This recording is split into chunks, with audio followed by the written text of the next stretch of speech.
Live from the 15 Minutes of Fame Studios, 39th and Broadway, in the heart of Bayonne, New Jersey, cause we couldn't afford a spot in Manhattan. Welcome to the Shut Up and Talk Show. Give it up for your host, me motherfuckers. Let's go.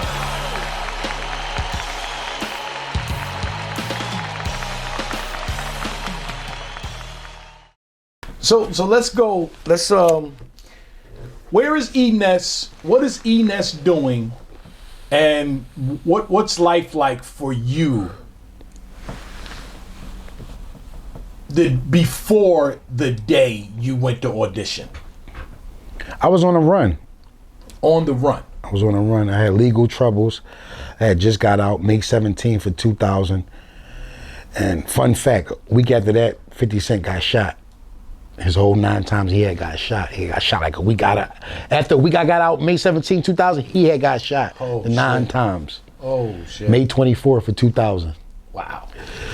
I always remember that because it came on the radio. But, you know. So that was the year you did. You did a year in jail and then you got out. Mm-hmm. And what is the time span between when you get out and the day you actually go to 2 years, 2002. I got out May 17th of 2000. I made this show around September, a little bit after September 9th of 2002.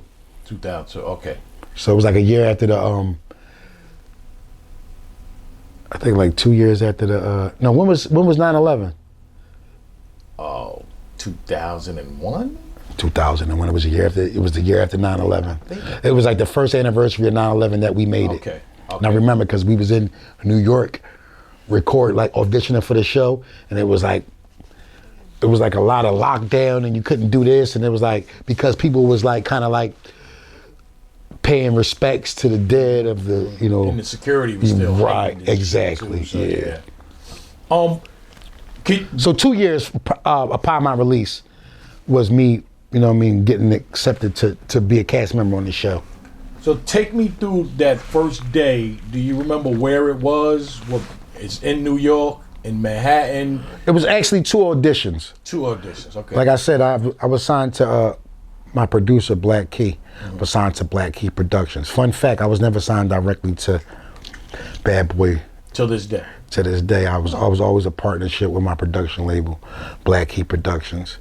But, you know, we had been moonlighting, going up there fucking with DMX, fucking with X, fucking with Rough Riders, fucking with Jada Kiss. So we was trying to get something started over there.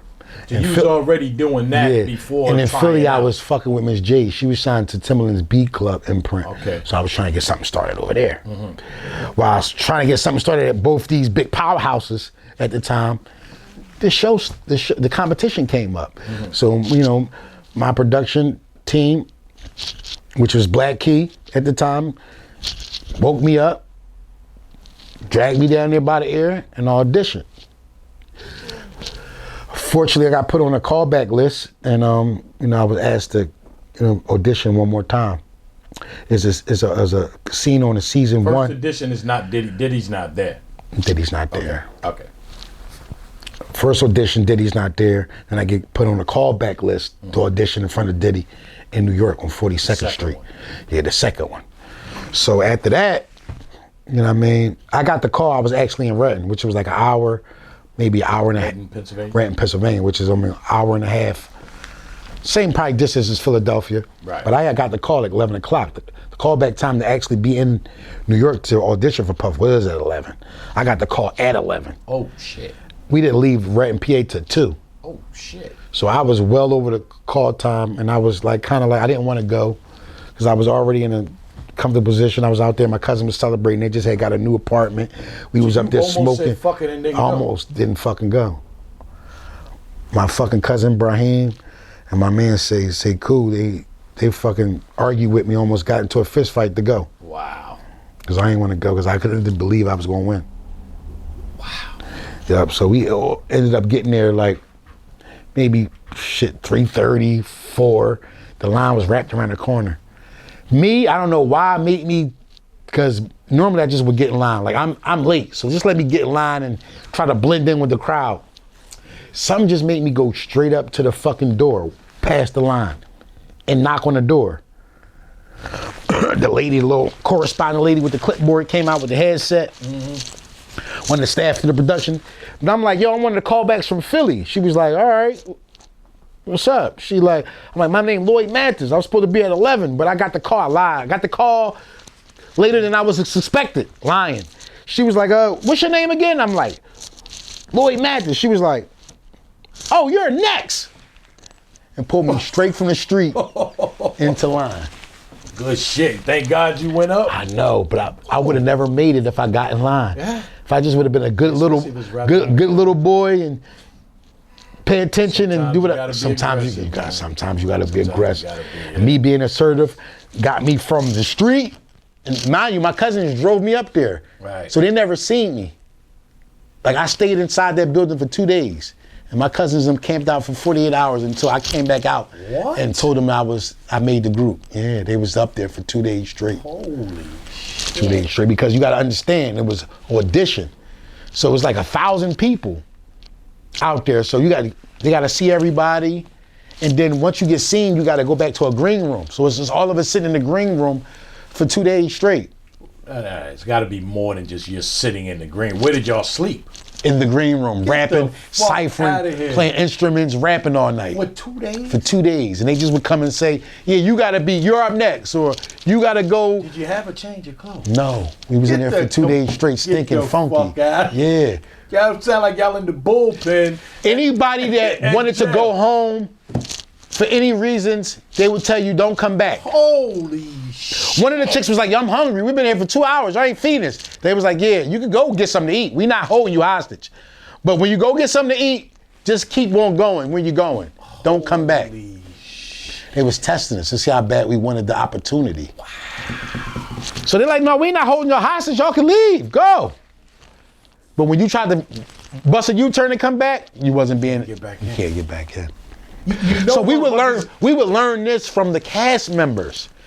So, because with people that audition, but we wouldn't get to see him. Because Puff was like a big superstar back then. So when he would come down the hallway, they would clear the hallway. So all the contestants and auditioners wasn't allowed to see him, because it was all this mysteriousness around seeing Puff. They would clear the hallway and you couldn't see him until you went in there and actually auditioned. Wow. My first audition, I fell into a bunch of equipment because of the anxiety. Remember, they pulled me straight from the street to audition for Puff. Right. So I miscalculated the space on the stage and ended up falling into a bunch of equipment. Sorry, I definitely thought I wouldn't make the show then. Wow. And they made me sweat it out. They actually called RJ Payne, which was going by Rayman at the time. Legendary maybe like 15 auditioners before me, and I was like the 35th or 45th nigga call. They was only taking 50 niggas to be inside the boot camp part of the competition, where we had to stay in a hotel and do physical workouts from like 5 to like 8 in the morning. Now, you know people are not going to believe y'all were in there for 48 hours, no change of clothes. They was only giving us spring waters. We couldn't even eat. Come on. I lost weight in there. We was actually in there fasting. You know this shit sounds fucking weird, right? I know. But that's what they put you through, man, is they system. Rock Nation got a system. Bad Boy got a system. Rough Rider. I just told you about Rough Rider. I said you can't get signed in them unless you gotta be able to rap. Or fight your dog. Or fight. Holy shit. And again, I guess, man, like you say, if you're a quote unquote starving artist, it's like, what are you willing to do? See, everybody got different system. And Puff's system is make you work for everything. Yeah. Starve you the fuck out. Make sure your ribs are touching. That's the only way I'm gonna get a hit out of you. Other producers, other execs like to shower their artists with all of the weapons they need to succeed. Right, make life easier so they can do what. That's not Puff's joint. He came up, the same shit we did on the shows, the same shit he did from Andre Harrell. Getting his coffee, getting his cheesecake, washing his cars down, picking his laundry up. He was an intern. He used to ride the fucking train 4 hours back and forth from DC to New York, the intern. And he used to hide in the bathroom on those Amtrak chains to avoid paying the toll. Wow. You imagine that? Didn't know that story. Yeah. Yeah, I could imagine it. Yeah. Yeah. I could imagine. I've done that plenty of times. So by the time he rose to prominence with the whole city school thing, and he did the show, and people ended up dying. He was already known as a successful party promoter. And then he got with D Ferg and G Dill and them, and they kind of like christened him into the street aspect of what was party promoting and being accepted in the street, in the underworld. Because he wasn't from. And that's why D Ferg, which is ASAP Ferg's pop, is the creator of the Bad Boy logo, the little boy with the boots and the hat to the back. Didn't know that. That's ASAP Ferg's father, D Ferg. Didn't know that. Holy shit. Yes, sir. Well, and I guess, like as But Puff was always a go-getter, and regardless of, his sexual preference, he's always been a hustler. Right. And he inherited that from his pop, Melvin Combs, which was a hustler that worked close with Nicky Barnes and shit. His pop ended up getting killed around when he was 5. So I don't believe he had a relationship with his pop, but genes is genes, and genetics is genetics, and the hustler spirit never dies. And Puff is the type of nigga that'll he'll press up some shirts for a fucking show or for a fucking homecoming within hours of the homecoming and sell out. Smart. Like he's that person that knows how to recognize the opportunity and cover that supply and demand. Like how many people that go to our school? 500,000? All right, cool. If I make 1,000 shirts and sell them at 20 and sell them by this time and set up my stand here where all the people's coming into the stadium to watch the home, he's that guy. He's a strategist. And it's like you said with Andre Harrell, doing the same tactics to him. Yeah. Just figure, let me pass, the motherfuckers. So a lot of people like, yo, why they making y'all do that? They don't got nothing to do with hip hop and rap. And the hip hop community wasn't ready at that time in the early 2000s to see the process of artist development and the hazing process. And it used to be artist development. Yeah. And then that stopped. You don't even have artist development. Like the whole Walk of a Cheesecake, even though people say that don't got nothing to do with it, he was just selling y'all. Nah, it actually does. It was a military exercise that I researched What are you willing years to do? prior. Nah, it's to make him the antagonist and to us as a group to build a bond, even if he's the villain at the time. Because we have to be on road to sell the product.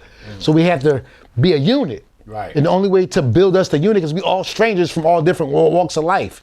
And it's a military exercise. They do it in the military all the time. They make the sergeant or whatever, the villain, you got to get over here to this mountain and get this flag at this time, and you got these certain obstacles in your way. And through that process, y'all bond and build relationships.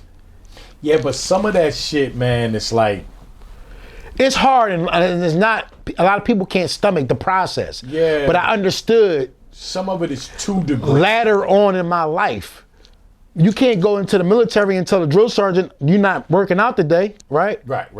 So it's all a chain of command thing. They're still conditioned. Yeah, but that's bullshit, because people I wouldn't have walked. Nigga, you get in there and do whatever your boss say every fucking day. The cheesecake, I kind of fuck with. Even reading the book, even reading the novel, even the Russell Simmons book. There was a lot of key things in that book that I learned about Russell Simmons that I didn't know, that helped me understand the process of being in the industry.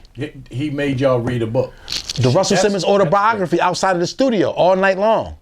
He made his... He test y'all on it? Yeah, he made his recite Juicy, a classic Biggie record that kind of like turned the tide for him and his label at the time. Right. So a lot of things that we was done, the hip hop community just didn't understand. They was like, why y'all making them kids do that? They up there for a dream to record music, but it has to come to a point where y'all have to recognize me as the boss, and y'all the workers. Y'all can't overthrow the boss and come and work and say what y'all not gonna do and what y'all gonna do today. It has to be a chain of command.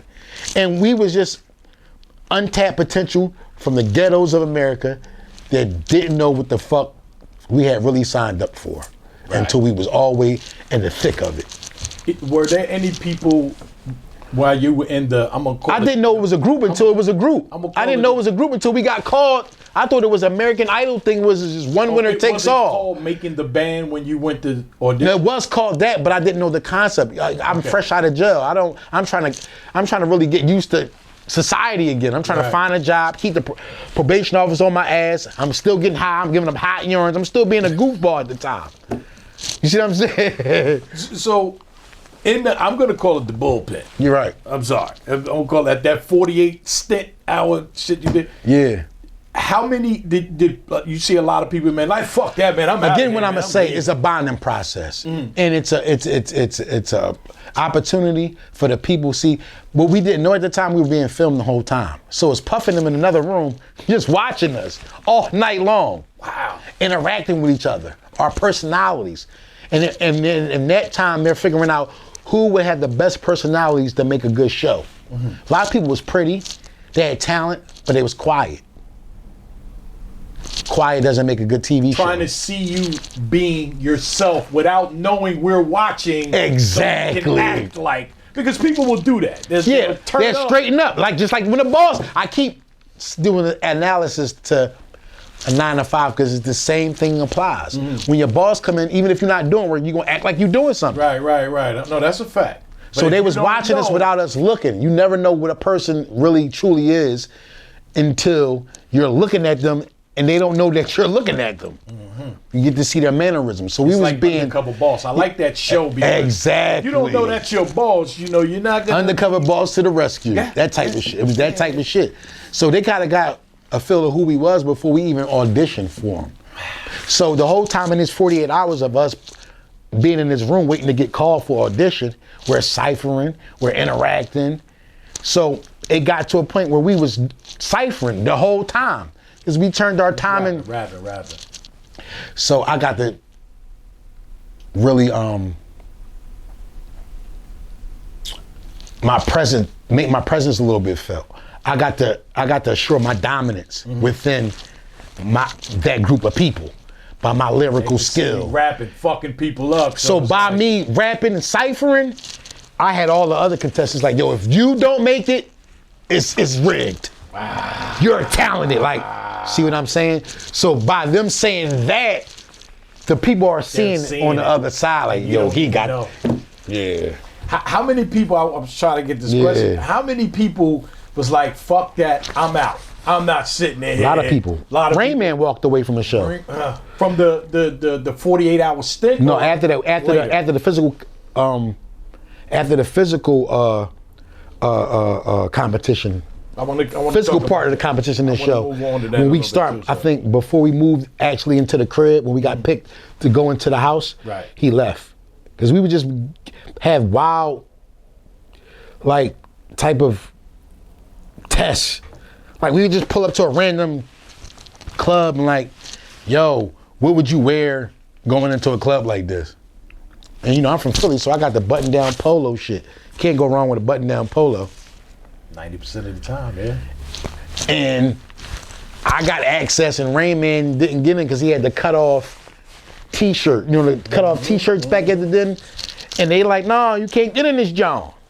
So that was the breaking point to Rayman. Rayman was like, fuck that, I'm going home. He had a manager at the time that was investing money into him and kind of like trying to get him in those spaces where he needed to be to, you know, to land the deal. So he actually had somebody that cared about him that got him to that point. God. But he just couldn't deal with all of the loopholes they was making us try to do. It's not for everybody. Was Dylon Chopper, was any of the Making the Band cast that made it in that? They was all picked. The whole everybody was picked prior to me coming. They only did it again. Matter of fact, King Los, I don't know if you know. Didn't know Los was. King Los was a contestant in Making the Band. And he didn't like the fact that it was a group, so he passed up on it. And they later, as you see, went and Diddy still did a deal with them. So the rest of the band was already put together when you were doing your audition? Yeah. Oh. They had found the talent that they wanted to make the group. So they just didn't have that spearhead component of the group. Okay. You know, I'm gonna pop my collar. Well, you were showing your dominance they wasn't anyway, ready to so. move on the competition until I re-auditioned and actually became a part of the competition. They felt that we could build the group around this guy. He's our AI. We already got our role players. We need our AI. So this is a situation where they had the role players before they had the AI. So they had the role players before the AI, then they found the AI, then they said we can continue on with the competition. Oh, shit. And this was what they was telling me behind the scenes. So I'm not, you know what I'm saying, boasting or bragging. And later on in years, I felt that they were telling they were telling me this, Fred, Chopper, that we was the guys. Like, yo, the group was built around you. To keep us always in conflict with each other. And that's why we had some of the problems and issues that we had on TV, because they was privately keeping us in conflict with each other. Well, I see that, like, when I watch reality TV now, like, sometimes you'll catch moments where as though one of the producers grabs a person that's trying to leave. They're like, no, don't leave. And then they'll, coerce them into going back and saying something to create a moment. So by them doing that, again. That's why I understand reality TV. Was that the first reality music? Nah. No? Old Town had did it previous to us. Town, They was a group okay. out of Orlando, Florida. Okay. And they ended up being the first installment. American Idol was out by then? Yeah. But American Idol wasn't reality. So Old Town, they were in the house living with each other? What Making the Band is a combination of American Idol and the real world meets the real world. Yes. So that was the first time they actually put contestants of a That's what I'm looking for. music show inside of a house. Right. And we watched them interact. Right. And that was we seen the development process. How old so are you? Making the Band was the urban installment Yes. Oh, yeah. of Making the Band. How And they old chose are to do the deal with Puff, being he was the guy at the time that had all the juice. How old I was are you? 24. I just made the show by the skin of my teeth. They was only looking for contestants from the ages of range 17 and 24. Me and Sarah was the oldest. I think she was older than me. I got to do my research. I don't know if I'm older than her or Sarah's older than me. So we just made it by the skin of our teeth because I was turning 25 on November 10th. The audition was in September, October. I just made it. Damn. And that's why the industry looks for kids almost, because they're easily manipulated. And they'll go for good anything. side of it, they know longevity. And you could build a whole 20-year career with kids. Yeah. Wow. Like, it won't be no ceiling until they're in their mid-30s. Right. And now, you know, Jay and Griselda has pushed that line with that number. So niggas is rapping in their 40s, 2 Chainz. Jay was already rapping when he was young, but you're right, Griselda, is popping right now. Let's keep it real. Nobody wanted Jay. Jay had to go on the street, him, Biggs, and Damon do it himself. Facts. He was already over the age of, they didn't even do interviews. They were saying Jay too old when they tried to shop Jay. They were like, he's too old. So Jay was too old back then. Yeah. That's why they Considered as too old back then. And he was a young teenage, he was a young adult in his mid-20s. So this probably moved back down even further the age limit. They like, we want them 13, 14, 15. Like you said, so they can manipulate it. Yeah. Look at all these childhood stars. Bow Wow, Emmanuel Lewis, Gary Coleman, all these, they don't be having good ending stories. Yeah. Bow Wow survived the test of time, but look at all the shit he go through, and look how his name get dragged. Yeah. With the bullshit. Yeah. Shout out to Bow Wow, John, my guys. Were there any other obstacles that they put you through before you met Sarah and Dylon and all of them? It was make us work 2,500 word essays on what it takes to be in the music industry before we would have make us write essays or essays. More than one? Essays. Every day before calling, we had to write a 2,500 word essay on what it takes to be in the music industry. What the fuck? It was testing our writing and see who writing and who could spell, who had vocabulary. Damn. Where our thinking was. So I would write it, and then I would call my homies up from Philly, and they would rewrite it in perfect handwriting. Shout Shout out to my cousin Dave. Shout out to Quam. Shout out to Smack. I had my cousins in the room. Matter of fact, my roommate was Shiz Lansky from the Larsky family. He was already on a Rough Rider compilation with Cassidy. He was in a group with Cassidy. Wow. And he was a contestant on the show. We was roommates. So it was actually niggas that had record deals that had appearances on albums that was trying to make the show. How long before you actually got selected to be the, what was it, the 6th member? How long between the process? No, I got selected first. I was the last one that was selected through the auditions, but I was the first one picked when it came time to make the group. See, then I got lost because I thought they had already had the 5. They did 2 auditions. So they had picked Chopper, they picked Babs, they picked Mysterious, they picked Fred, they picked Dylan, and they picked Sarah. They picked a bunch of people that it was already had their eye on. Right. But they hadn't physically made the group yet. So what I want to say is they didn't think they had enough talent.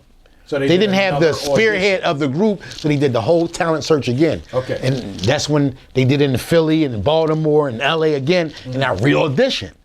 And I got put back on the call list for Philly. I mean, for auditioning for Puff in front of New York, in front of Puff in New York. Then when I auditioned, because they already had kind of an idea who they wanted for the group, when I re-auditioned and then made it, then it was like, all right, let's move on with the competition. You get it? Got you. So they already, from the first audition, they already had fun on who they wanted. But they didn't feel as though they had that one piece to move forward. So they did it again to find that piece. I was that piece. Once they found that piece, they said, we can continue on with the show. Once they locked you in, because see, I remember the show just vaguely. I do remember Babs and Mystique had to battle each other. Yeah. You know, there's a couple things that, so after they chose you, how much more did you have to actually do? Basically, after that, it was just like, I would say, it was just the schematics of everything. I just had to walk the walk. They already came to me and said, you got a promising solo career after this. This is just your first assignment. Lay low. Be a fly on the wall. Go through this show. This is just, don't take nothing personal that we doing as a show. A lot of things that y'all doing is for show purposes. The walking for all this shit is just for show to make it a live show. Right. We are promising you a career. So this is your first task. Make this successful, and then that's almost guaranteeing you your own solo effort over here. So you didn't have to. So all the shit I knew was all the dumb shit that the people and the consumer was seeing. I knew that it was just a part of it. It didn't matter because I always promised a career up there. Right. So I just was walking the walk. Battles and stuff like that once they selected you. Yeah, once they selected me. Because again, they were still doing it after you got selected. Babs and Mystique still wind up. But that's actually, they moved us into the house. They already had kind of picked a bulk of the people who they wanted to narrow it down from. Right. Okay. Do you remember how many people that was? 30. It was 30. 30, and then they moved y'all into the house. Yeah. And that's when they started breaking it And Babs down. didn't make that initial list. She was cut for auditions in the green room. She didn't. Yes. And then they made Babs like. They brought her back as a wild card. Right. To shake things up. Right. And that's when she ended up battling Mina. Right. She didn't battle Mysterious. She battled Mina. Oh, okay. And they made the 2 southern artists battle, which was Chopper and Fred.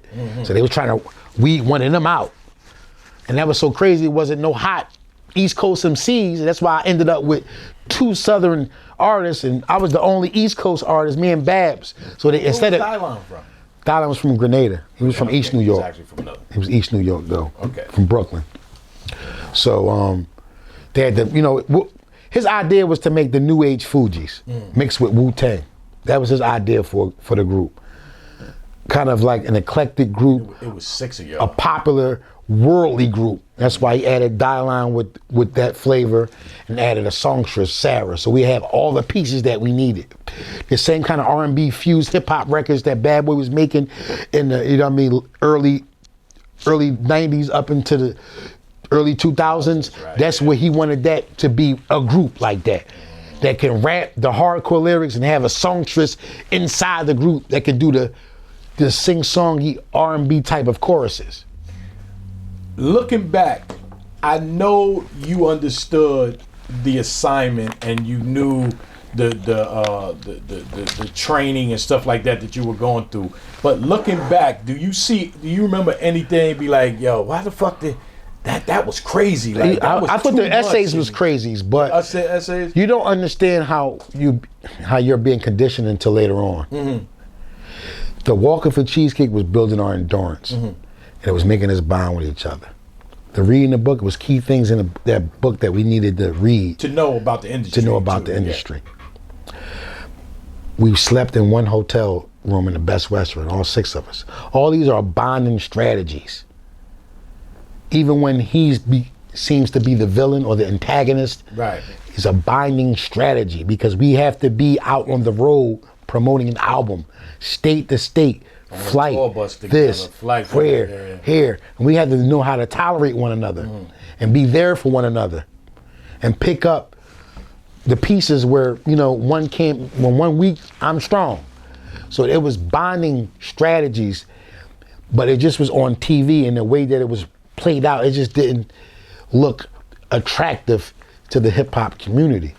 But in hindsight, looking back at it now, physical is all about building endurance, building up your immune system. We didn't have elderberry and sea moss and all that shit. So it may be a blizzard in New York, and we got to fly to Miami where it's 105 degrees to do the BET Awards or the Source Awards or the whatever awards. Your body has to be conditioned for this shit. So a lot of things, the physical aspect of the competition was to build up our bodies.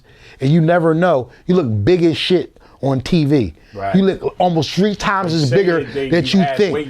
So TV. It's always good to keep your weight all the way down because the TV is going to make you look that much bigger when you get on there. Right. When I seen Beyonce, when I seen Jay, when I seen Puff, I couldn't believe how tiny they was. They don't look tiny. On TV, they don't look tiny, but in person, they're small as fuck. Wow. Because the TV put them pounds on you. So I learned that as I went along. But I never got the grasp of it because I just wasn't athletic coming up in my younger years. So I didn't really grasp the whole thing of keeping up, as far as your body is. 15 minutes of fame.